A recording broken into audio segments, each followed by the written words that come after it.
Good afternoon to all of you.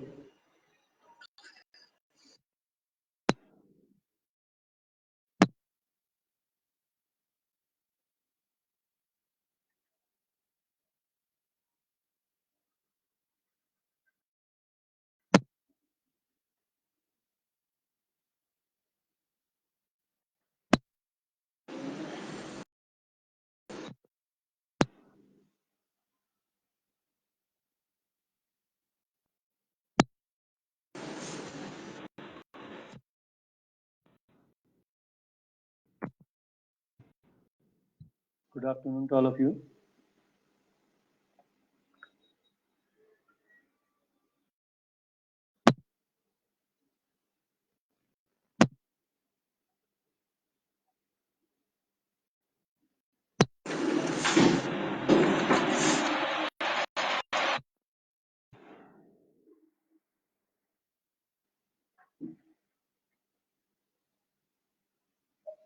Yes.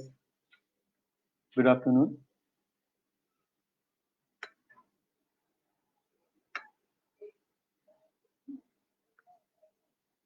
Good afternoon to all of you.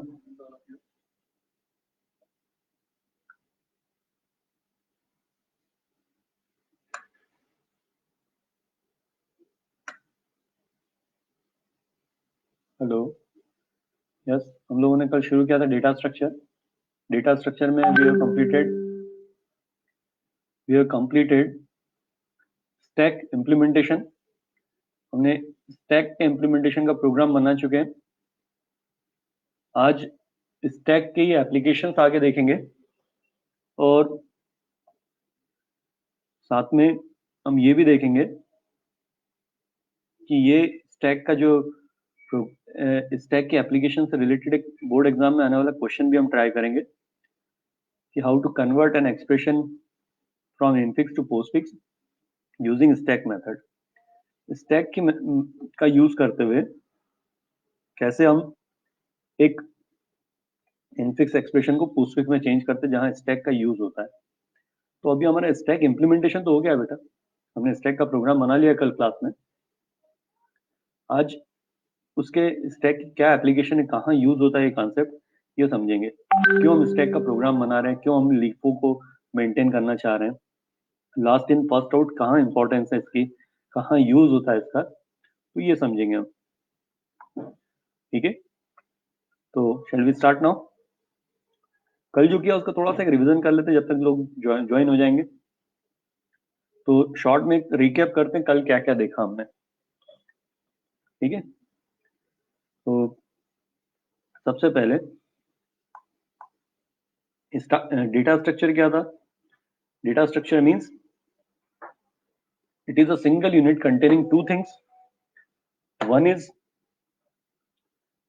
collection of elements, other one some set of specific operation. Elements का collection और उस पर operations की list यदि define की जाए then it will called a data structure. ठीक है,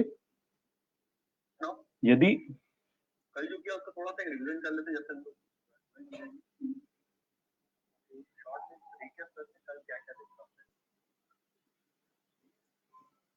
ठीक है बेटा, मैं ऑडिबल हूँ अभी. कोई डाउट किसी को, कुछ ऑडिबल?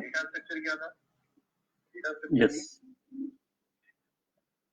तो डेटा स्ट्रक्चर में organise data plus allowed operation. Suppose हम एलिमेंट के कलेक्शन का एक प्रोविजन बनाए ऐसा और उसमें साथ में कुछ फंक्शंस डिफाइन कर दें या कुछ ऑपरेशंस डिसाइड कर दें कि इस डेटा एलिमेंट पर यही ऑपरेशन होंगे, तो एक तरह का रिस्ट्रिक्शन भी लग जाएगा ये और ये बन जाएगा एक data structure. So there are many types of data structure be used. Already अभी तक हमने डेटा स्ट्रक्चर जो यूज किए थे वो तो टपल, लिस्ट, डिक्शनरी, जहां पर अलग अलग एलिमेंट्स का कलेक्शन होता है, वो प्रिमिटिव या बेसिक टाइप के डेटा स्ट्रक्चर थे. अब हम आगे बढ़ रहे हैं कुछ कॉम्प्लेक्स डेटा स्ट्रक्चर पर. कॉम्प्लेक्स डेटा स्ट्रक्चर से मीन्स क्या कि यही प्रिमिटिव लिस्ट, टपल, डिक्शनरी को कुछ कस्टमाइज करें और उसमें कुछ और रिस्ट्रिक्शन ऐड कर दें अपनी तरफ से प्रोग्रामेटिकली, तो नए कुछ कॉम्प्लेक्स डेटा स्ट्रक्चर बन जाएंगे. उन्हीं में से एक हमने कल इंप्लीमेंट किया था, स्टैक. स्टैक कोई टिपिकल कॉन्सेप्ट नहीं था बेटा. सिंपल सा स्टैक का मीनिंग क्या होता है. जैसे ऑर्डिनरी स्टैक क्या होता है, ऑर्डिनरी स्टैक मतलब लास्ट इन फर्स्ट आउट। घर में एक के ऊपर एक बुक्स रख दी हमने, बुक का स्टैक हो गया। सीडी बॉक्स में एक के ऊपर एक सीडी रख दी तो सीडी का स्टैक हो गया। अब ये सीडी और बुक के जब स्टैक में से जब निकाला जाता है तो जो सबसे ऊपर रखा वो सबसे पहले निकलेगा, तो it is called removal from top. और सपोज कुछ नया रखना हो, कोई नई बुक रखनी है, नई सीडी रखनी है इन स्टैक पर, वो भी सबसे ऊपर ही पुट हो पाएगी। इसका मतलब इंसर्शन एट टॉप। तो रियल लाइफ में जो स्टैक में हम insertion eight top and removal from top कर रहे थे, उसको हम एलिमेंट्स पर करने जा रहे हैं। तो ये बन जाएगा स्टैक। स्टैक बेस्ड होता है लास्ट इन फर्स्ट आउट या फर्स्ट इन लास्ट आउट। अब स्टैक में इंसर्शन ऐसे हुआ था, हमने एक टॉप लिया था, काउंटर, टॉप को इंक्रीज किया था, एलिमेंट उसमें पुश किया था, फिर टॉप को इंक्रीज किया, एलिमेंट पुश किया, टॉप को इंक्रीज किया, एलिमेंट पुश किया, और उसमें एक कंडीशन भी इंप्लीमेंट की थी हमने, ओवरफ्लो। हमने अपने प्रोग्राम में एक कंडीशन लेकर चले थे कि हमारे स्टैक में 5 से ज्यादा एलिमेंट नहीं होना।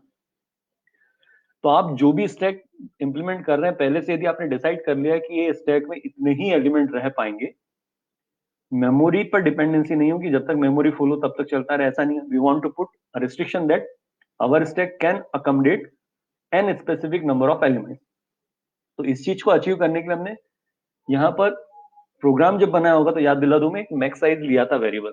अभी सपोज हमने मैक्स साइज 5 का स्टैक बनाया, तो 5 एलिमेंट के बाद हमारे प्रोग्राम में एरर भी आएगा automatically, overflow, stack full, stack overflow. अब स्टैक में डिलीशन का वे क्या था,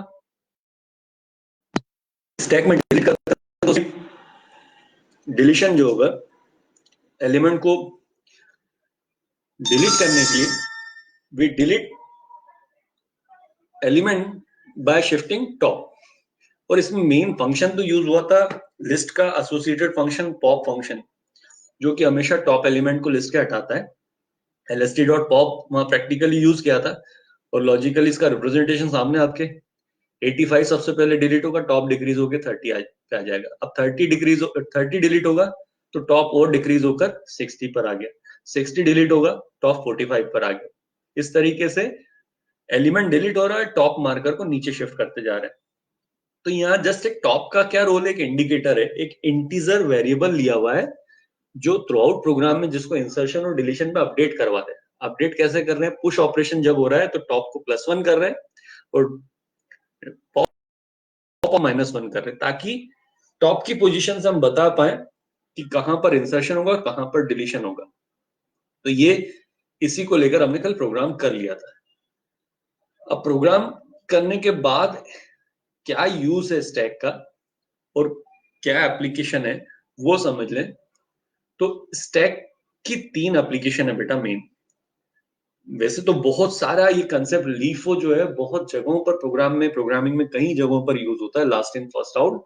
पर एक मेजर जो आप जिनको देख चुके हैं वहीं से मैं उसको कनेक्ट कर रहा हूं। There are major 3 applications of stack. मैं एक बार चेक कर लूं सब कनेक्टेड है और ऑडिबल है, सब कुछ ठीक ठाक है।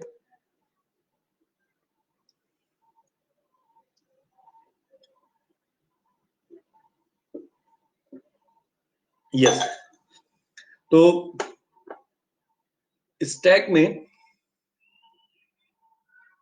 No application of stack, first application of stack जो यूज होता है to store variable, address and other things are stored during nested calls of function. जब आप एक फंक्शन 1 में फंक्शन 2 कॉल हो रहा है, फंक्शन 2 में फंक्शन 3 कॉल हो रहा है, या रिकर्सिव कॉल होते हैं, तो ये प्रोसेस कैसे हो जाती है। यहां पर स्टैक कंसेप्ट यूज किया जाता है कंपाइलर, और stack concept is used during programming of compiler and interpreter. आपने कभी ये सोचा है कि अपने आप कंप्यूटर ऑटोमेटेड वे में ऐसे कॉलिंग के बाद कॉलिंग को इतना सिस्टमेटिक कैसे कर लेता है? आपने फंक्शन 1 में कॉल किया फंक्शन 2 को, फंक्शन 2 का एग्जीक्यूशन चल रहा है और फंक्शन 3 पे कॉल हो गया, फंक्शन 3 के एग्जीक्यूशन में फंक्शन 4 कॉल हो गया, फंक्शन 4 जब फिनिश होगा तो वापस कमबैक कहां हो रहा है, फंक्शन 3 पर। फंक्शन 3 से फंक्शन 2 पर। तो इस तरीके की सिस्टमेटिक कॉलिंग को करने में रिकर्शन का यूज होता है। आप इसको एक विजुअल से समझो। मैं आपके सामने एक विजुअल दिखा रहा हूँ। जैसे एक रिकर्सिव कॉल में रिकर्सिव कॉल एक फंक्शन के अंदर तीसरा, ऐसे सीक्वेंशियली कई सारे फंक्शंस कॉल हो रहे हैं। तो इतना सिस्टमेटिक ऑटोमेटेड वे में रखने के लिए यहां पर कंपाइलर यूज करता है स्टैक का कॉन्सेप्ट। जैसे फंक्शन दूसरे कॉल पर तो ऑटोमेटिकली जो इतनी वैल्यूज है वो स्टैक में पुश होती जाती है और टॉप फंक्शन 5 से फंक्शन 4 में गया, फंक्शन 4 से फैक्टोरियल ऑफ 3 की कॉलिंग हुई, फैक्टर ऑफ 3 की कॉलिंग से अब फैक्टोरियल ऑफ 2 की कॉलिंग से फैक्टोरियल ऑफ 1 में जा रहा है, और फैक्टोरियल ऑफ 1 की एग्जीक्यूशन में एक रिटर्न वैल्यू आई। तो ये एक्सप्रेशन में आगे बढ़ते हुए ये सारी वैल्यूज एक मेमोरी स्टैक में फिल होती जाती है, और जब रिटर्न बैक होते हैं तो यही स्टैक के एक्सप्रेशन सॉल्व होकर स्टैक में पुश होते हैं और जाते हैं। तो ये प्रोसेस जो है एक इनफाइनाइट वे में ऑटोमेटिकली कंटिन्यूस, ये प्रोसेस एक सिस्टमेटिक वे में रन होता है कि जब रिकर्सिव कॉल होगा या नेस्टेड कॉल होगा, दोनों सिचुएशन में जब कंट्रोल डाइवर्ट होगा नेक्स्ट कॉलिंग पर, तो प्रीवियस कॉल के वेरिएबल की वैल्यू एक स्टैक हो जाएगी, दूसरी हो जाएगी और स्टैक में पुश होगी, आगे बढ़ेंगे। इस तरीके से step by step function call में कंपाइलर जितने भी अनसॉल्व्ड एक्सप्रेशन है उनकी वैल्यू स्टैक में पुश कर के रिजल्ट मिलने लगते हैं, तो इनको पॉप करते लाया जाता है। ये प्रोसेस ऑटोमेटेड होती है। तो एक ऑफ स्टैक है वो है इवैल्यूएशन ऑफ एक्सप्रेशन। ये पहली और दूसरी तो पॉइंट केवल थ्योरेटिकल याद रखने के, पर ये तीसरी एप्लीकेशन है स्टैक की, इससे रिलेटेड बेटा एक क्वेश्चन है जो आपको समझना है। इवैल्यूएशन ऑफ एक्सप्रेशन, आपने अभी तक प्रोग्राम बनाए होंगे। एक प्रोग्राम बनाया एडिशन ऑफ 2 नंबर, उसमें फॉर्मूला क्या लिखा, सी इक्वल ए प्लस बी। ए प्लस बी मतलब आपने ये जो एक्सप्रेशन, ये फॉर्मूला लिखा, इसका फॉर्मेट था इनफिक्स फॉर्म में। ठीक है, इनफिक्स फॉर्म में there are total 3 types of expression used in our programming. हम लोग जो यूज करते हैं वो एक्सप्रेशन होता है इनफिक्स एक्सप्रेशन। ये साइड में 3 कंपैरिजन देखिए, ये एक इनफिक्स एक्सप्रेशन का फॉर्मेट हम लोग जो यूज करते हैं। Whenever we type our program, जब भी हम प्रोग्राम बनाते हैं, हमारा लिखने का तरीका, हम शुरू से मैथमेटिक्स में भी यही फॉर्मेट यूज करते आ रहे हैं, A plus B into C plus D. इसको बोला जाता है इनफिक्स एक्सप्रेशन। बट ये इनफिक्स एक्सप्रेशन मैनुअली या ह्यूमन सॉल्व कर सकता है, कंप्यूटर नहीं। क्यों नहीं कंप्यूटर इनफिक्स एक्सप्रेशन को डायरेक्ट इवेल्युएट कर सकता है बेटा? क्योंकि इसमें प्रॉब्लम ये है कि इन एक्सप्रेशन में हम तो ह्यूमन इंटेलिजेंस का यूज करते हुए ऑपरेटर की प्रायोरिटी के हिसाब से उनको पिकअप कर लेते हैं और कैलकुलेट कर लेते हैं। जैसे यहां पर पहला एक्सप्रेशन एग्जांपल में कि ये a plus B into C plus D, हम इसको सॉल्व करने जाएंगे तो हम सबसे पहले b इंटू सी देख के पहले मल्टीप्लाई कर देंगे, फिर उसको ऐड कर देंगे a में, और फिर जो रिजल्ट आया उसको d में ऐड कर देंगे। पर कंप्यूटर में ये ह्यूमन इंटेलिजेंस नहीं है। हमको तो कंप्यूटर को एक ऑटोमेटेड वे में एक प्रोसीजर बना के देना है, एक एल्गोरिथम बना के देना है कि वो एक्सप्रेशन को सॉल्व कर पाए। तो वो कैसे कर पाता है? वो कर पाता है इस तरीके से कि इस एक्सप्रेशन को कंप्यूटर पहले इनफिक्स से पोस्टफिक्स में चेंज करता है। हमारा जो कंपाइलर है लैंग्वेज का, जब भी हम अपनी प्रोग्रामिंग में कोई एक्सप्रेशन इनफिक्स फॉर्म में मेंशन करते हैं, हमारी प्रोग्राम में जो भी एक्सप्रेशन इनफिक्स फॉर्म में करेंगे, वो पहले उसको पोस्टफिक्स में अरेंज कर लेता है। पोस्टफिक्स में आप देख रहे हैं क्या होता है, ऑपरेटर जो है ऑपरॉन्ड के बाद में आता है। ऑपरॉन्ड किसको बोल रहा हूं मैं? ए प्लस बी। ये एक छोटा सा एक्सप्रेशन का पार्ट समझिए, जिसमें 2 ऑपरॉन्ड है ए और बी, इनके बीच में ऑपरेटर क्या है? प्लस। अब एक मैंने कॉम्प्लेक्स एक्सप्रेशन लिखा हुआ है, इसमें कई सारे ऑपरॉन्ड और कई सारे ऑपरेटर्स हैं, पर एक बाइनरी ऑपरेशन की बात करें तो ए प्लस बी में ए और बी ऑपरॉन्ड है और प्लस जो है ऑपरेटर है। ठीक है, अब यहां पे बी इंटू सी, तो बी इंटू सी क्या है? ए प्लस बी इंटू सी। तो बी इंटू सी में इतना पार्ट की बात करें तो बी और सी इसके लिए ऑपरॉन्ड है और एस्टेरिक ऑपरेटर है। सी प्लस डी में प्लस ऑपरेटर है और सी और डी उसके ऑपरॉन्ड है। तो इनफिक्स एक्सप्रेशन में ऑपरेटर बीच में, ऑपरेंड राइट हैंड साइड में आते हैं। बट पोस्टफिक्स एक्सप्रेशन जो होता है, इसमें सारे ऑपरेंड्स पहले होते हैं और ऑपरेटर इनके बाद में होते हैं। अब आपको डाउट हो रहा होगा ये डी बीच में कैसे आ गया। तो बेटा ये जो इनफिक्स से पोस्टफिक्स में कन्वर्ट करने की प्रोसेस है, ये प्रोसेस इस तरीके से की जाती है कि सारे ऑपरेटर इनके इवेल्युएशन के ऑर्डर में अपने आप सिस्टमेटिकली अरेंज हो जाते हैं। वो हम समझेंगे कैसे होता है, इसका पूरा सम भी सॉल्व करेंगे। तो इस इनफिक्स को जब आप पोस्टफिक्स में चेंज करेंगे, ये इनफिक्स एक्सप्रेशन है जिसको आपने पोस्टफिक्स में यदि चेंज किया तो इसके ऑपरेटर प्रायोरिटी के ऑर्डर में अरेंज हो गए। जब आप कंप्यूटर इसको इवेल्युएट करता है तो सीधे लेफ्ट हैंड साइड से शुरू करता है। पहला ऑपरेटर क्या आया लेफ्ट हैंड साइड से, पहला ऑपरेटर स्टार, तो स्टार को बी और सी के बीच में अप्लाई कर देगा। नेक्स्ट ऑपरेटर क्या आया प्लस, तो जो बीसी का रिजल्ट बना उसको ए के साथ में प्लस कर दिया जाएगा। उसके बाद नेक्स्ट ऑपरेशन क्या आया प्लस, तो डी और जो पिछले का रिजल्ट है उसको प्लस कर दिया जाएगा। मतलब पोस्टफिक्स में कन्वर्ट करने का लॉजिक ये कि इसमें ह्यूमन पिक जैसा पिकिंग नहीं हो पाएगा कि हम जैसे पिक कर रहे थे। आपको मैंने शुरुआत में बताया कि हम ह्यूमन तो कैपेबल है, इसमें देखकर प्रायोरिटी देखकर इसको पिक कर लिया और इसको पहले सॉल्व किया, फिर इसके बाद इससे ऐड करवा दिया, फिर बाद में इससे ऐड करवा दिया। हम ऐसा रैंडमली पिक कर पा रहे हैं, कंप्यूटर ऐसा रैंडमली देखकर पिक नहीं कर पाएगा। कंप्यूटर के लिए हम इनफिक्स एक्सप्रेशन को कंपाइलर जो है कन्वर्ट कर देता है पोस्टफिक्स फॉर्म में, और पोस्टफिक्स फॉर्म में ऑपरेटर लेफ्ट टू राइट में इनके इवैल्यूएशन ऑर्डर में अरेंज हो जाते हैं। तो इनके इवैल्यूएशन ऑर्डर के अकॉर्डिंग अरेंज होंगे। तो इससे क्या होगा, इवैल्यूएशन ऑर्डर में अरेंज होने से क्या होगा कि जैसे लेफ्ट हैंड साइड से, ये एक्सप्रेशन में फिर से बता रहा हूं, सबसे पहले जब कंप्यूटर इसको सॉल्व करेगा तो लेफ्ट हैंड साइड में सबसे पहला ऑपरेटर क्या आ रहा है स्टार, तो पहले मल्टीप्लीकेशन होगा। मल्टीप्लीकेशन के बाद जो मल्टीप्लीकेशन का रिजल्ट है उसका एडिशन होगा ए के साथ में, फिर उसके बाद जो रिजल्ट बना पूरे एक्सप्रेशन का उसका एडिशन होगा डी के साथ में। मतलब स्टार देन प्लस, ये ऑर्डर में रहेगा। अब फिर से कंफर्म करना है तो ये देखिए दूसरा एक इनफिक्स एक्सप्रेशन है। यदि आप इसको मैनुअली सॉल्व करते हैं कंप्यूटर रूल के अकॉर्डिंग, तो पहले आप ए और बी का एडिशन करते हैं पैरेंथेसिस में इसलिए, फिर सी और डी को ऐड करते हैं और दोनों एडिशन के रिजल्ट को थर्ड स्टेप में मल्टीप्लाई करते हैं, और यही होता है पैरेंथेसिस की प्रायोरिटी ज्यादा होने की वजह से। तो पहले दो एडिशन होते हैं फिर मल्टीप्लीकेशन होता है। अब ये इसका इक्विवेलेंट पोस्टफिक्स फॉर्म देखिए कैसा मिल रहा है। इसमें पहले क्या होगा ए और बी का एडिशन, पहला ऑपरेटर क्या बन गया प्लस, दूसरा ऑपरेटर फिर एडिशन होगा और इन दोनों के रिजल्ट का लास्ट में होगा मल्टीप्लीकेशन।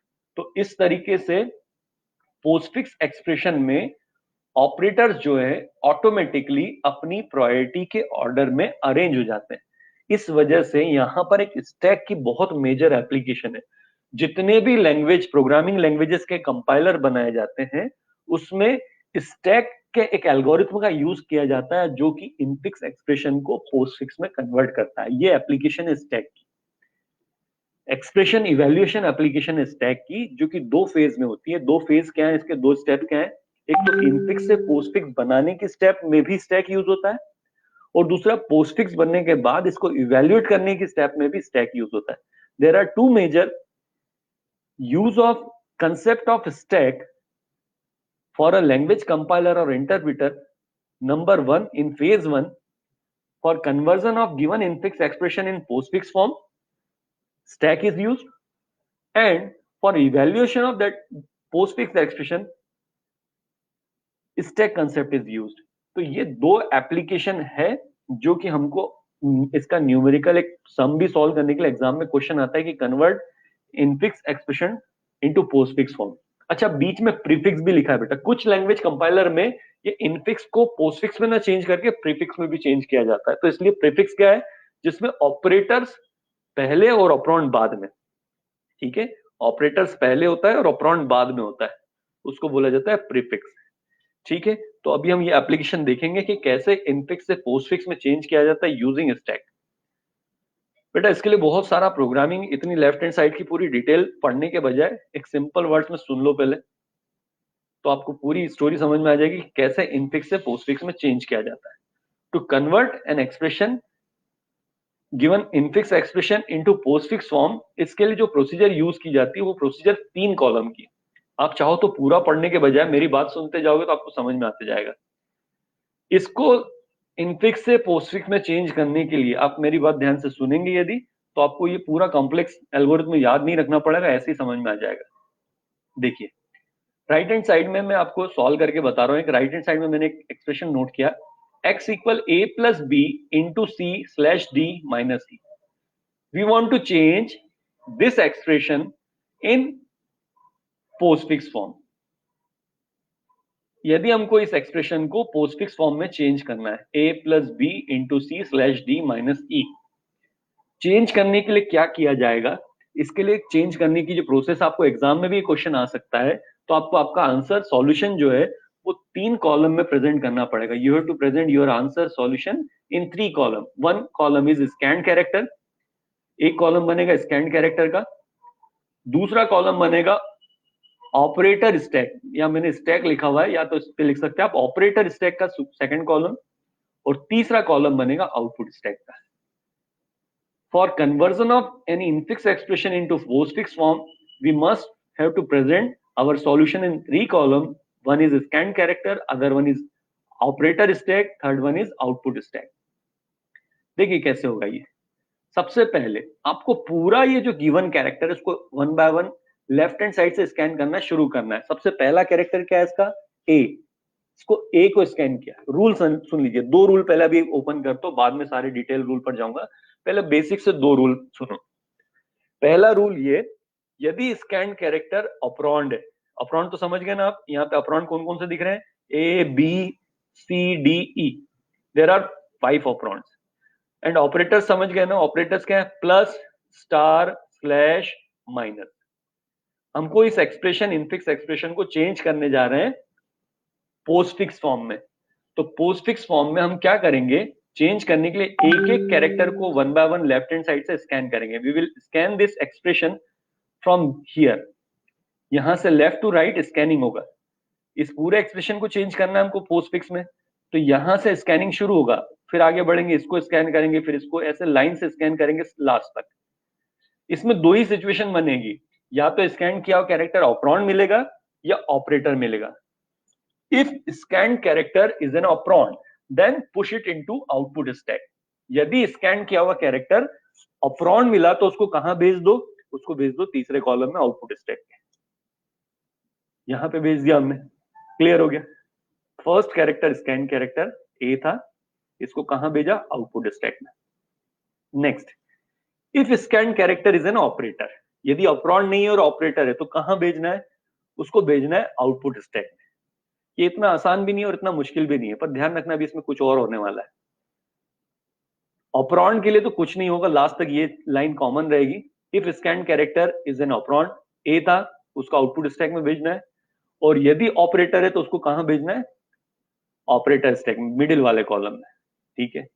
बट ऑपरेटर के लिए कुछ और बातें आने वाली, ध्यान से देखना। If is an operand, push it into output stack. Output stack में पुश किया बेटा, देखिए ए के ऊपर बी आ गया, ऐसा एक वर्टिकल, एक हॉरिजॉन्टल स्टैक मेंटेन कर रहे हैं हम यहाँ पे। ऐसा इमेजिन करना, ए के ऊपर बी चढ़ गया, अगला जो आएगा इसके ऊपर चढ़ जाएगा, इस तरीके से टॉप पे रखते जा रहे हैं। आप इमेजिन करिए कि हॉरिजॉन्टल स्टैक मेंटेन हो रहा है, ठीक है। तो ए के ऊपर बी आ गया। अब नेक्स्ट स्कैन कैरेक्टर कौन सा आने वाला है? Next scan character star. Third character, fourth character आ गया स्टार। ऑपरेटर है कि ऑपरॉन्ड है? Yes, it is operator. Operator है तो कहां करना है? ऑपरेटर स्टैक को पुश कर देना है, कहां पर? ऑपरेटर स्टैक में। पर ध्यान देना है यहां पर बेटा, यदि ऑपरेटर स्टैक एम्प्टी है या ऑपरेटर स्टैक में जो पहले से ऑपरेटर एट टॉप है उसकी प्रायोरिटी न्यू ऑपरेटर से कम है, तो डायरेक्ट पुश होगा। यहां पे वही हुआ, अभी कोई भी कॉम्प्लेक्स चीज तो आई नहीं है अभी। ऑपरेटर स्टैक पहले से एम्प्टी था तो भी हमने ऑपरेटर प्लस को पुश किया। और दूसरी चीज, यदि ऑपरेटर स्टैक में जो पहले से ऑपरेटर एट टॉप जो था, प्लस था हमारा ऑपरेटर एट टॉप, एक ही ऑपरेटर था प्लस, उसकी प्रायोरिटी न्यू आने वाला ऑपरेटर, नया जो आने वाला आया ऑपरेटर, वो कहता है स्टार, तो स्टार से कम है तो भी न्यू ऑपरेटर को पुश कर दिया। तो इस तरीके से अभी स्टार पुश हो गया। पर वहां पर ट्विस्ट आएगा कहानी में जब न्यू ऑपरेटर की प्रायोरिटी लेस होगी। आगे ऐसा होने वाला है, लेस या इक्वल, दोनों सिचुएशन में कुछ चेंजेस होंगे। अब तीसरा स्कैन कैरेक्टर सी आ रहा है बेटा, देखिए सी तो ऑपरेंड है, ऑपरेंड को तो कुछ करना ही नहीं है, बगैर कुछ सोचे आपको सीधे कहां भेज देना उसको, आउटपुट स्टैक ए बी के ऊपर सी आ गया। नेक्स्ट, अब स्कैन कैरेक्टर आया स्लैश, ध्यान देना बेटा यहां पर, जब न्यू ऑपरेटर जो है उसकी प्रायोरिटी, न्यू ऑपरेटर की प्रायोरिटी जो है ऑपरेटर एट टॉप के इक्वल या लेस होती है। नया ऑपरेटर कौन है अभी, स्लैश। ऑपरेटर एट टॉप कौन था, ऑपरेटर एट टॉप जो था पहले स्टार, तो ऑपरेटर एट टॉप की प्रायोरिटी न्यू ऑपरेटर से इक्वल या लेस हो, तो इक्वल तो है, स्टार और स्लैश की प्रायोरिटी इक्वल होती है, तो न्यू ऑपरेटर एट टॉप को पॉप करेंगे, आउटपुट स्टैक में पुश करेंगे, और उसके बाद फिर से चेक करेंगे क्या ऑपरेटर एट टॉप की प्रायोरिटी, न्यू ऑपरेटर की प्रायोरिटी ज्यादा है तो ही पुश किया जाएगा। शायद लगा होगा यहाँ पे थोड़ा सा कंफ्यूजन क्रिएट होता है स्टूडेंट को फर्स्ट टाइम में, पर बहुत ज्यादा दिक्कत वाली बात नहीं, बहुत सिंपल है बेटा, मेरी बात ध्यान से सुनना। अभी फिर से देख लो यहां से, ऑपरेटर एट टॉप पर कौन है, ऑपरेटर दो है ऑपरेटर स्टैक में, एक तो प्लस है और प्लस के ऊपर स्टार, तो टॉप पे तो स्टार माना जाएगा ना। अब नया जो आने वाला प्लेयर है वो कौन है, स्लैश। न्यू ऑपरेटर जो जिसकी एंट्री देना है हमको वो है स्लैश। नया ऑपरेटर ऑपरेटर स्टैक में पुश करने के पहले मेक श्योर कर लो कि जो अभी पहले से टॉप पर ऑपरेटर है, इस टॉप की प्रायोरिटी यदि लेस है और न्यू की प्रायोरिटी यदि ज्यादा है, तो ज्यादा प्रायोरिटी वाला ऑपरेटर को डायरेक्ट एंट्री मिलती है। जैसे प्लस से ज्यादा प्रायोरिटी स्टार की थी ना, तो प्लस के ऊपर स्टार बैठ गया। स्टार के बाद यदि कोई ज्यादा प्रायोरिटी का ऑपरेटर जैसे पावर कैप आता, कैप की प्रायोरिटी से भी ज्यादा है, तो वो पुश हो जाएगा डायरेक्टली। पर कब नहीं होगा, जब न्यू ऑपरेटर की प्रायोरिटी लेस या इक्वल, लेस भी हो या इक्वल भी हो, दोनों स्थितियों में पहले टॉप ऑपरेटर को पॉप करना होगा, इधर पुश करना होगा, और फिर न्यू ऑपरेटर को अगेन चेक करना पड़ेगा ऑपरेटर एट टॉप से। अब अभी जो एग्जिस्टिंग टॉप पे प्लस हो गया, प्लस से ज्यादा या इक्वल है, और प्लस से लेस या इक्वल है, नहीं है, तो प्लस से तो ज्यादा ही है, तो फिर स्लैश पुश हो जाएगा। तो इसलिए यहां पर ऐसा ही हुआ। अभी अभी सबसे पहले आवाज क्लियर नहीं है, किसी ने लिखा है ऑडिबल नहीं है, मैं चेक कर लूं एक बार, बीच में मैसेज आया। ऑपरेटर स्टैक पहले से एम्प्टी था क्योंकि हमने ऑपरेटर प्लस को पुश किया। और दूसरी चीज, यदि अभी आवाज स्टैक में जो पहले से ऑपरेटर एक टॉप जो था प्लस था, हमारा ऑपरेटर, मैं तो चेक कर पा रहा हूं बेटा, मेरे इसमें आवाज ठीक आ रही है, फिर कुछ कमेंट लिखा गया है कि आवाज ठीक नहीं है। से कम है तो भी न्यू ऑपरेटर को पुश कर दिया, वैसे ही बीच में अभी स्टार पुश हो गया। ओके, तो आगे बढ़ना बेटा, तो इस तरीके से यहाँ पर प्लस जो है, प्लस के बाद स्टार, स्टार के बाद अब स्लैश के लिए क्या किया हमने, पहले ऑपरेटर टॉप पॉप हुआ क्योंकि इक्वल प्रायोरिटी का था, स्लैश और स्टार की इक्वल प्रायोरिटी थी, तो उधर पुश किया। उसके बाद न्यू ऑपरेटर जो है, न्यू ऑपरेटर स्लैश को अब एग्जिस्टिंग टॉप के ऑपरेटर से कंपेयर किया, प्लस ऑपरेटर है टॉप हो गया, स्लैश की प्रायोरिटी प्लस से तो ज्यादा है, तो इसको एंट्री आ रही बात समझ में, मतलब operator eight top, existing operator eight top की प्रायोरिटी कम है तो न्यू ऑपरेटर उसके ऊपर पुश हो जाएगा, अदरवाइज एग्जिस्टिंग टॉप को पॉप होना होगा और आउटपुट में पुश होना पड़ेगा। ये प्रोसेस कंटिन्यूस चलानी पड़ेगी हमको। अभी एक दो एग्जांपल और देखेंगे तो ये चीज परफेक्ट हो जाएगी। मैं आगे बढ़ रहा हूं, आगे का केस और समझने वाला है, कुछ और ट्विस्ट है यहां पर। नेक्स्ट जो है, नेक्स्ट अब स्कैन कैरेक्टर स्लैश के बाद नेक्स्ट स्कैन कैरेक्टर है डी। डी का क्या करना है, ये तो ऑपरेंड है, डायरेक्ट पुश करो उसको। फिर उसके बाद नेक्स्ट स्कैन कैरेक्टर आया माइनस, ध्यान देना बेटा इधर, वही वाला रूल हम करेंगे। न्यू ऑपरेटर है स्कैन कैरेक्टर माइनस, माइनस की प्रायोरिटी ऑपरेटर है टॉप से कम है, तो फिर ये पहले पॉप होगा स्लैश, उधर पुश होगा, कर दिया पुश, अकेला प्लस रह गया इधर। अब प्लस से भी कंपेयर होगा माइनस, क्योंकि ऑपरेटर है टॉप अब प्लस है, न्यू अवेटिंग ऑपरेटर माइनस है, तो प्लस और माइनस की प्रायोरिटी आपस में इक्वल है, तो फिर प्लस को पॉप किया जाएगा और उधर अब ये एम्प्टी स्टैक बन गया बीच में, तो एम्प्टी स्टैक बन गया तो कोई प्रायोरिटी कंपैरिजन के लिए है नहीं, तो यहां पर माइनस पुश हो जाएगा। आई बात समझ में? हाँ, अब इसके बाद लास्ट में क्या आ रहा है, नेक्स्ट ऑपरेंड है ई तो ऑपरेंड है, उसको डायरेक्टली पुश किया।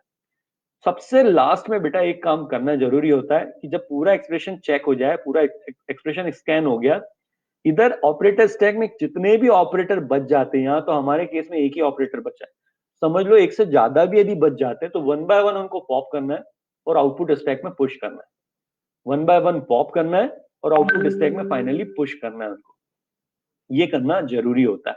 तो अभी हमारे इस केस में तो माइनस अकेला है, इसको पुश कर दिया था और इसको एम्प्टी बना दिया, तो फाइनल रिजल्ट जो बन गया वो ये ABC star D slash plus E minus, this will be the final result.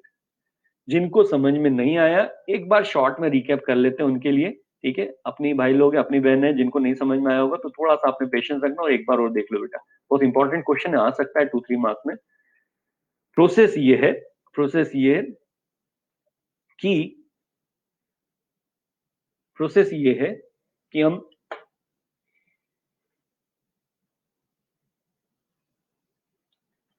एक एक कैरेक्टर स्कैन कर किया जाएगा, we will scan each character.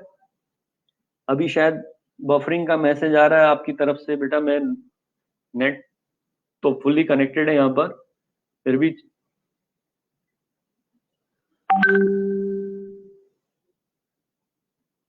Push किया जाएगा। अब लगा होगा यहाँ पे थोड़ा सा कंफ्यूजन क्रिएट होता है स्टूडेंट को फर्स्ट टाइम में। यस बेटा, तो पूरी प्रोसेस यही थी, स्कैन करना है, ऑपरेंड मिले या ऑपरेटर मिले, ऑपरेंड मिले तो आउटपुट स्टैक में भेजना है, ऑपरेटर मिले तो ऑपरेटर स्टैक में भेजना है, पर ऑपरेटर स्टैक में भेजने की 3 कंडीशन है, ध्यान रहे, वो केस यहीं पर आ जाएंगे। ए के बाद ए को पुश किया, फिर प्लस प्लस को ऑपरेटर स्टैक में भेजा, फिर बी आउटपुट स्टैक में भेजा, स्टार ऑपरेटर स्टैक में पुश हो गया, सी ऑपरेंड है आउटपुट स्टैक में भेजा, फिर स्लैश ऑपरेटर है। तो यहां एक रूल जो ध्यान देने वाला होता है वो ये कि न्यू ऑपरेटर जिसकी एंट्री हो रही है ऑपरेटर स्टैक में, उसका कंपैरिजन होता है प्रायोरिटी कंपैरिजन टॉप ऑपरेटर से। टॉप पे पहले से स्टार बैठा हुआ था, प्लस स्टार और स्लैश का आपस में कंपैरिजन दोनों इक्वल प्रायोरिटी है, तो यदि ऑपरेटर एट टॉप की प्रायोरिटी इक्वल या लेस, इक्वल या ग्रेटर हो, ऑपरेटर एट टॉप की प्रायोरिटी इक्वल या ग्रेटर हो, टॉप की प्रायोरिटी इक्वल और ग्रेटर हो तो पुश पॉप वाली प्रोसेस होती है, अदरवाइज डायरेक्ट पुश होता है न्यू ऑपरेटर। आई बात समझ में?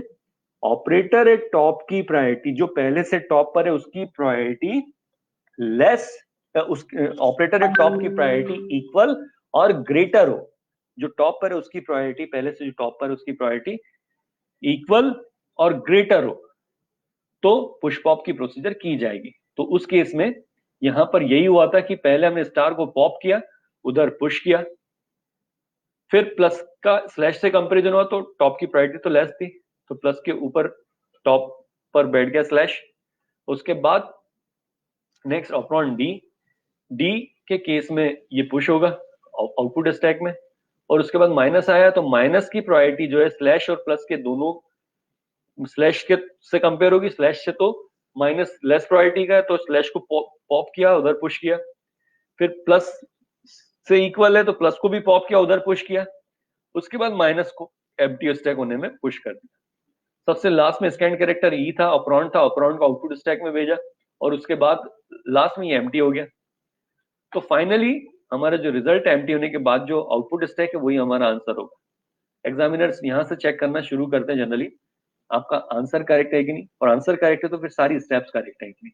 तो बेटा आंसर तो आना ही चाहिए बिल्कुल करेक्ट, और बीच का ये प्रोसीजर भी आपको करेक्ट करना होगा, तब आपको फुल मार्क्स मिलेंगे। उसके बाद नेक्स्ट एक और एग्जांपल देख लो, थोड़ा सा बड़ा एक्सप्रेशन, क्योंकि इसमें एक पैरेंथेसिस का केस आ जाएगा बेटा।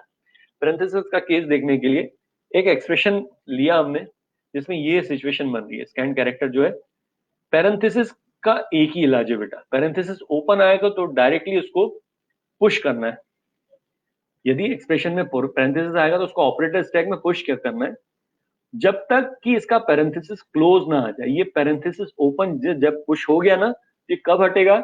ये कहीं किसी से प्रायोरिटी कंपैरिजन में नहीं आएगा। ये कब क्लोज होगा? जब पैरेंथेसिस क्लोज आएगा। इसके अलावा इसका कोई केस नहीं है हटने का पैरेंथेसिस का, ध्यान दें बस। तो यहाँ पे पहले ही पैरेंथेसिस आया, इसको पुश कर दिया, फिर ऑपरेंड आया, ऑपरेंड को आउटपुट स्टैक में भेजा, फिर प्लस आया, ऑपरेटर स्टैक में भेजा, फिर स्लैश, फिर से पैरेंथेसिस आ गया, तो parenthesis open plus parenthesis open. ध्यान रहे पैरेंथेसिस का टॉप की प्रायोरिटी वगैरह से कोई कंपैरिजन रूल नहीं लगाना है, उसको सिंपली पैरेंथेसिस ओपन को तो पुश कर देना आंख बंद करके। और हटेगा कब ये? जब पैरेंथेसिस क्लोज आएगा। अभी आगे चल रहे हैं। बी, बी ऑपरेंड है, ऑपरेंड तो उधर पुश हो गया, ए बी हो गया, स्टार, स्टार जो है प्लस के बाद पैरेंथेसिस ओपन और उसके ऊपर स्टार। स्टार का भी प्रायोरिटी कंपैरिजन कुछ नहीं होगा क्योंकि पैरेंथेसिस लगा हुआ है बीच में। अब उसके बाद नेक्स्ट, उसके बाद नेक्स्ट, नेक्स्ट जो है सी, सी जो है ऑपरेंड है, ऑपरेंड है तो उसको आउटपुट स्टैक में भेजा, फिर माइनस ऑपरेटर। अब ऑपरेटर माइनस है तो टॉप पे कौन था? अभी टॉप पे स्टार था ना। टॉप की प्रायोरिटी ज्यादा है, माइनस की प्रायोरिटी कम है, तो इसलिए स्टार को पॉप किया, उधर पुश किया, स्टार उधर पुश कर दिया। अब माइनस टॉप की टॉप पर कौन है? पैरेंथेसिस ओपन, इसका कोई प्रायोरिटी कंपैरिजन नहीं होता, ये तो एक वॉल की तरह बीच में आ गया, पार्टीशन वॉल की तरह काम करता है पैरेंथेसिस ओपन। इसका इधर उधर किसी से न खुद पैरेंथेसिस ओपन से माइनस का कंपैरिजन हुआ, न आगे वाले एलिमेंट से, सीधे आप इसको माइनस को पुश कर देंगे। पैरेंथेसिस ओपन का कोई प्रायोरिटी कंपैरिजन नहीं करना है, इसका केवल एक ही इलाज है बेटा, जब पैरेंथेसिस क्लोज आएगा तो ये हट जाएगा, पोस्टफिक्स के रिजल्ट में पैरेंथेसिस नहीं आता। ठीक है, इसके बाद नेक्स्ट, इसके बाद नेक्स्ट अगेन एक और पैरेंथेसिस ओपन आ गया, तो अगेन पैरेंथेसिस ओपन आया, इसको सीधे सीधे पुश कर दिया। उसके बाद नेक्स्ट लाइन नंबर 10 पे जा रहा हूं मैं। डी, डी जो है ऑपरेंड पुश किया, स्लैश, स्लैश ऑलरेडी यहां पर कुछ नहीं है एलिमेंट, इसका से तो प्रायोरिटी कंपैरिजन होता नहीं, तो इसके ऊपर स्लैश पुश हो गया, टॉप पर कुछ कम प्रायोरिटी कंपैरिजन नहीं होगा। फिर एबीसी स्टार डी हो गया। नेक्स्ट ई, ई को उधर पुश कर दिया आउटपुट स्टैक में। देन कैप, स्लैश से ज्यादा प्रायोरिटी होती है कैप की। कैप मतलब पावर के लिए डिनोट कर रहे हैं बेटा, ये जब भी क्वेश्चन में कैप लगाएगा इसको आप समझना एक्सपोनेंट पावर। तो सबसे हाईएस्ट प्रायोरिटी ऑपरेटर्स में पावर, उसके बाद प्लस, उसके बाद स्टार और स्लैश की है, स्टार स्लैश परसेंटेज की, और सबसे कम फिर प्लस और माइनस की। प्लस और माइनस के आपस में इक्वल प्रायोरिटी है, ये 11th क्लास में समझा हमने प्रायोरिटीज ऑफ ऑपरेटर। तो यहां पर अभी उस केस में प्रायोरिटी जो है कैप की ज्यादा है, तो कैप की ज्यादा प्रायोरिटी होने की वजह से इसको पुश कर दिया इसके ऊपर, स्लैश के ऊपर। उसके बाद नेक्स्ट, स्लैश के ऊपर कैप आने के बाद नेक्स्ट जो है एफ, ऑपरेंड, एफ जो है ऑपरेंड है, ऑपरेंड पुश हो जाएगा अभी। उसके बाद पैरेंथेसिस क्लोज, पैरेंथेसिस क्लोज आया, अब देखना ध्यान से किसके ऊपर पैरेंथेसिस क्लोज लगने वाला है, तो मैं वो जगह बता दूं आपको, वो सबसे इंपॉर्टेंट बात है कि पैरेंथेसिस क्लोज इसके ऊपर लगने वाला है। पैरेंथेसिस क्लोज के आने पर इसको पुश नहीं कर देना है, बल्कि जो नेक्स्ट पैरेंथेसिस ओपन है वहां तक के सारे ऑपरेटर्स को वन बाय वन पॉप करके पैरेंथेसिस ओपन को एलिमिनेट कर देना बेटा। आ रही बात समझ में? रिजल्ट में कहीं भी पैरेंथेसिस नहीं आता, पोस्टफिक्स के रिजल्ट में पैरेंथेसिस कभी नहीं मिलेगा आपको। तो ऐसा ही करने जा रहे हैं हम यहां पर, जो पैरेंथेसिस ओपन के बाद ये क्लोज आने पर क्या किया हमने, ये दो जो है पहले इसको पॉप किया, उधर पुश किया, फिर स्लैश को पॉप किया, फिर इसको स्लैश को पुश किया, और ये पैरेंथेसिस ओपन एलिमिनेट हो गया। किसकी वजह से ये सारा एक्शन हुआ? पैरेंथेसिस क्लोज आया जब। अब नेक्स्ट आ रहा है स्टार। स्टार क्या है? स्टार जो है, स्टार ऑपरेटर है। ऑपरेटर कितने बचे थे? अभी माइनस तक बचा था, माइनस के ऊपर लग जाएगा स्टार, क्योंकि न्यू ऑपरेटर की प्रायोरिटी ज्यादा है, ज्यादा है तो डायरेक्टली पुश होता है। फिर उसके बाद नेक्स्ट जी, जी जो है, जी ऑपरेंड है, आउटपुट स्टैक में पुश हो गया। अगेन आया पैरेंथेसिस क्लोज, किसी को नहीं समझ में आया तो अब देख लेना पैरेंथेसिस की क्या एक्टिविटी हुई। अभी स्टेटस ये, यहाँ पे एक पैरेंथेसिस क्लोज आ रहा है, तो पैरेंथेसिस क्लोज रिजल्ट में कभी नहीं आता। पैरेंथेसिस क्लोज के आने पर जितने पैरेंथेसिस फर्स्ट पैरेंथेसिस ओपन तक के ऑपरेटर्स है वो वन बाय वन पॉप करके उधर पुश कर दो, और पैरेंथेसिस ओपन को एलिमिनेट कर दो। फिर स्टार और माइनस को पॉप किया, स्टार माइनस को इधर पुश किया, उसके बाद पैरेंथेसिस ओपन को एलिमिनेट कर दिया। ये इफेक्ट रहा था पैरेंथेसिस क्लोज का। पैरेंथेसिस क्लोज का ट्रीटमेंट समझ में आ गया। ऐसे ही ये प्रोसेस आगे जाता रहेगा, अब आप कर पाएंगे इसको, ठीक है। और फाइनली जो एक्सप्रेशन है वो A B C star D F cap slash G star minus H star plus ये रिजल्ट में आएगा। सारी बात समझ में। मैं अब इसके बाद जो है नेक्स्ट स्लाइड पर जा रहा हूं बेटा। नेक्स्ट स्लाइड जो है ये था इनफिक्स टू पोस्टफिक्स एक्सप्रेशन। बेटा एक और एप्लीकेशन स्टैक का है, क्योंकि ये कन्वर्ट तो हो जाता है इनफिक्स से। कंप्यूटर क्या करता है, आप जब प्रोग्रामिंग करते हो खुद, आप प्रोग्रामर जब इनफिक्स एक्सप्रेशन मेंशन करते हो अपने प्रोग्राम में और प्रोग्राम को कंपाइल करवाते हो, तो ये प्रोग्राम का कंपाइलर जो है आपके इनफिक्स एक्सप्रेशन को पहले पोस्टफिक्स में चेंज कर लेता है बेटा, और पोस्टफिक्स में चेंज करने के बाद इसको इवेल्युएट करता है, वहां पे भी स्टैक का ही कॉन्सेप्ट लगाता है। तो कंप्यूटर में ये स्टैक की एप्लीकेशन की हम बात कर रहे हैं कि इवेल्युएशन में भी कैसे स्टैक कंसेप्ट यूज होता है, तो वो स्टेप ध्यान से समझो। जैसे आपके सामने एक एक्सप्रेशन लिया जाए 456 स्टार प्लस, मैं एक्सप्रेशन रख रहा हूं, तो एक्सप्रेशन क्या है 456 स्टार प्लस। ये शायद इसमें स्लाइड में आपको इतना अच्छे से समझ में नहीं आएगा, तो मैं टाइप कर देता हूं बेटा इसको, देखिए।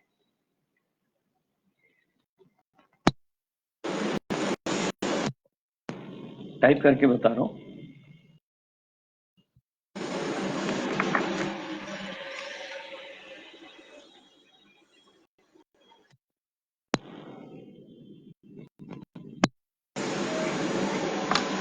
सपोज एक एक्सप्रेशन है A B C star plus, ठीक है। हमको इस एक्सप्रेशन को इवेल्युएट करना है। Suppose we have to evaluate this expression. A और बी की वैल्यू क्या है, सपोज ए की वैल्यू 4, बी की वैल्यू 5 है और सी की वैल्यू 6 है। ये भी क्वेश्चन एग्जाम में आ सकता है 2 मार्क्स में बेटा। तो आपको बहुत आसान है, पर इसका रिप्रेजेंटेशन इंपॉर्टेंस, इसको आप प्रेजेंट कैसे करोगे। तो उसको प्रेजेंट करने के लिए आप आंसर में ऐसा लिखोगे, यहाँ स्टैक कैसे यूज हो रहा है। स्टैक का कंसेप्ट ऐसा है कि 1 बाय 1 लेफ्ट हैंड साइड से इस पोस्टफिक्स एक्सप्रेशन, ये पोस्टफिक्स है ना, ये एक्सप्रेशन कैसा है, पोस्टफिक्स फॉर्म में। इस पोस्टफिक्स एक्सप्रेशन को 1 बाय 1 लेफ्ट हैंड साइड से रीड किया जाता है। यदि स्कैन कैरेक्टर एक ऑपरेंड है, तो इसकी वैल्यू को स्टैक में पुश कर दिया जाता है। तो आपको यहाँ पे स्टैक बनाना पड़ेगा। यहाँ पे हमने इसकी वैल्यू को, ए की वैल्यू को पुश कर लिया, ठीक है। नेक्स्ट स्कैन कैरेक्टर क्या है, नेक्स्ट स्कैन कैरेक्टर है बी, तो इसकी भी ऑपरेंड मिले तो इसकी वैल्यू को पुश करना है बस। 4 के बाद पुश कर लिया हमने 5। Then next scan character operand मिले तो इसको स्टैक में पुश दिखाना है, तो हमने इसकी वैल्यू को स्टैक में पुश दिखा दिया 4 5 6, ठीक है। और यदि स्कैन कैरेक्टर मिले ऑपरेटर, अब नेक्स्ट स्कैन कैरेक्टर क्या है, ऑपरेटर स्टार। यदि ऑपरेटर मिले तो टॉप और टॉप -1 के बीच में ऑपरेशन परफॉर्म होगा, जो सिंबल है उसके अकॉर्डिंगली। सिंबल स्टार है तो मल्टीप्लिकेशन, प्लस है तो एडिशन, माइनस है तो सब्सट्रैक्शन, स्लैश है तो डिवीजन। तो जो स्कैन कैरेक्टर का सिंबल यदि ऑपरेटर है, तो ऑपरेटर सिंबल के अकॉर्डिंग टॉप और टॉप -1 के बीच में ऑपरेशन परफॉर्म होगा। टॉप और टॉप -1 क्या है, 5 एंड 6, तो 5 के बीच में ऑपरेशन मल्टीप्लिकेशन का, और 2 पॉप ऑपरेशन परफॉर्म होकर रिजल्ट पुश होगा। 2 पॉप ऑपरेशन परफॉर्म होंगे और रिजल्ट पुश होगा। ये प्रोसेस है बेटा। तो उस केस में 5 इंटू 6, 5 इंटू 6 30, तो यहाँ पर रिजल्ट पुश दिखाना आपको 30। हरी बात समझ में। और उसके बाद नेक्स्ट स्कैन कैरेक्टर क्या है, next scan character is plus. Plus फिर से ऑपरेटर, तो टॉप और टॉप -1, टॉप पर कौन है 30 और टॉप -1 पर कौन है 4, तो 4 plus 30 34, result will be stored here 34। आ रही बात समझ में। तो इस तरीके से result will be store here, तो फाइनल रिजल्ट विल बी 30। ये रिजल्ट हो जाएगा आंसर 30। आंसर तो पूरा ये, रिजल्ट विल बी 30। इस तरीके से यहां पर भी जब कंप्यूटर में कोई पोस्टफिक्स एक्सप्रेशन आता है तो कंपाइलर क्या करता है, लेफ्ट हैंड साइड से जो पहले ऑपरेटर आता है उसको परफॉर्म करके आगे बढ़ते जाता है, लेफ्ट टू राइट स्कैनिंग होता है और लेफ्ट से जो जो पहले ऑपरेशन आते जा रहे हैं उनको परफॉर्म करके रिजल्ट होता है। पोस्टफिक्स एक्सप्रेशन की सबसे इंपॉर्टेंट बात यही है कि इसमें सारे ऑपरेटर जो है अपनी प्रायोरिटी के ऑर्डर में अरेंज हो जाते हैं। ये सबसे बड़ी इंपॉर्टेंस है पोस्टफिक्स एक्सप्रेशन की। तो ये अभी सभी को समझ में आ गया। तो अब यहाँ पर इतना ही काफी करते हैं। आज आपको मैं कुछ क्वेश्चंस देता हूं तो आप इनको सॉल्व करेंगे।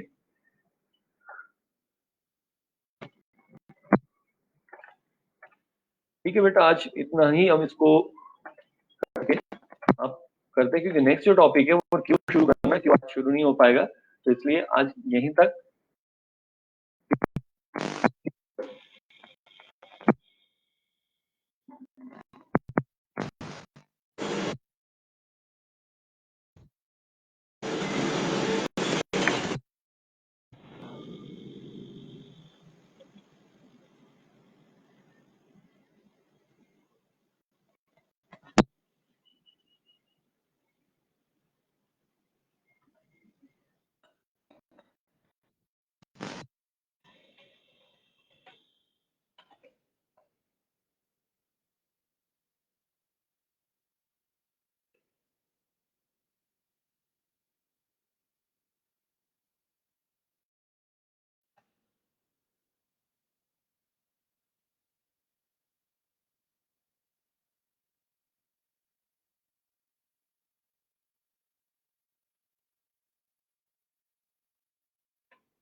एक बूलियन एक्सप्रेशन भी रख रहा हूं मैं, इसको भी सॉल्व करना। ट्रू एंड फॉल्स और ट्रू एंड ट्रू और फॉल्स। ये बहुत आसान होता है। बूलियन एक्सप्रेशन जब कोई एक्सप्रेशन में होते हैं तो बूलियन में एंड की प्रायोरिटी सबसे ज्यादा, उसके बाद और, ये ध्यान रहे बस इस बात को। और ट्रू और फॉल्स यहाँ पे ऑपोजिट है, एंड की प्रायोरिटी ज्यादा होगी और की प्रायोरिटी उससे कम होगी। एक और एक्सप्रेशन लिख रहा हूं मैं।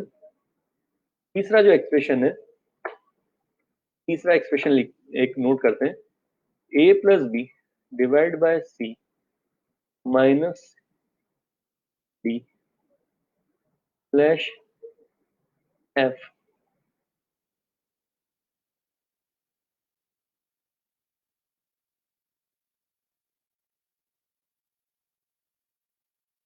Cap E. ये तीन एक्सप्रेशन है, इनको आपको पोस्टफिक्स फॉर्म में कन्वर्ट करना है। और एक इवैल्यूएशन का भी है।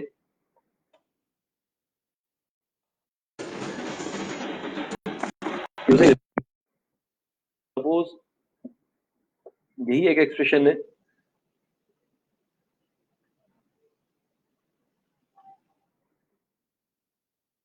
इसमें ए बी सी डी की जो वैल्यूज है, तो ए बी सी डी की values A equal 10, B equal 2, C equal 2, D equal 3, E equal 1। ठीक है, ये एक्सप्रेशन आपने सॉल्व करना है बेटा, ये आज का असाइनमेंट है। तो कल अपनी क्लास में हम लोग शुरू करेंगे। नेक्स्ट कल मतलब मंडे को क्लास होगी, तो मंडे को जो क्लास रहेगी उसको हम लोग शुरू करेंगे new topic Q. Thank you बेटा, बाय बाय।